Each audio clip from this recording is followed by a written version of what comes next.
Hypertension. If the diastolic blood pressure is less than 90 millimeters of mercury and the systolic blood pressure is 140 millimeters of mercury or higher, then the term isolated systolic hypertension is applicable.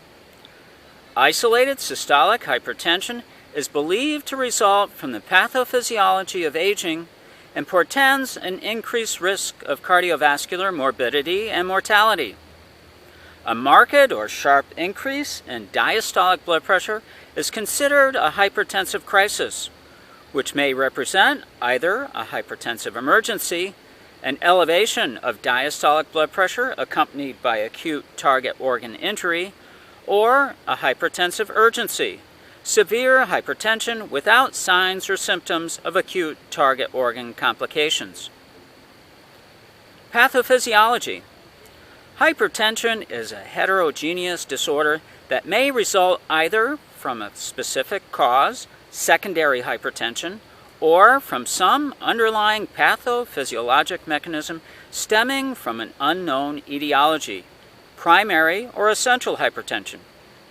Secondary hypertension accounts for fewer than 5% of cases, and most of these are caused by chronic renal disease or renal vascular disease.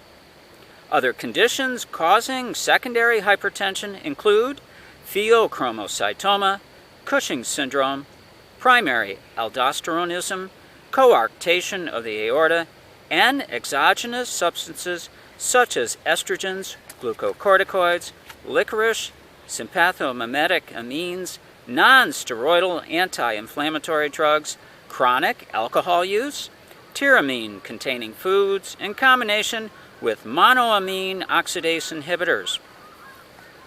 Multiple factors may contribute to the development of primary hypertension.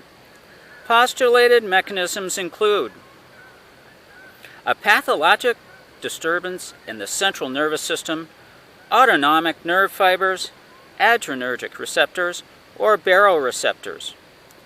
Abnormalities in either the renal or tissue autoregulatory processes for sodium excretion, plasma volume, and arteriolar constriction. Humoral abnormalities involving the renin-angiotensin-aldosterone system, natriuretic hormone, or hyperinsulinemia. A deficiency in the local synthesis of vasodilating substances in the vascular endothelium, such as prostacyclin, bradykinin, and nitric oxide, or an increase in the production of vasoconstricting substances such as angiotensin II and endothelin-1.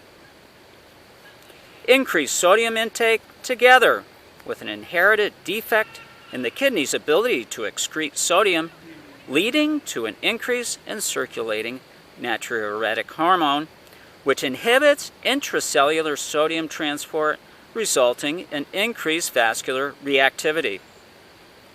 Increased intracellular concentration of calcium, leading to altered vascular smooth muscle function and increased peripheral vascular resistance. Early in the course of primary hypertension, the blood pressure may fluctuate between abnormal and normal levels. As the disease progresses, peripheral vascular resistance increases and patients develop a sustained increase in blood pressure. In most cases, the diastolic blood pressure does not exceed 115 millimeters of mercury. Individuals with secondary hypertension are more likely to experience severe elevations in blood pressure. Only a small proportion of patients suffering from primary hypertension develops accelerated or severe hypertension. The target organ damage secondary to chronic hypertension principally involves the brain, the eye, the heart, and the kidney. The main causes of death in hypertensive subjects are cerebrovascular accidents, cardiovascular events, and renal failure. The probability of premature death from any of these causes increases with increasing systolic blood pressure or diastolic blood pressure. And that is hypertension.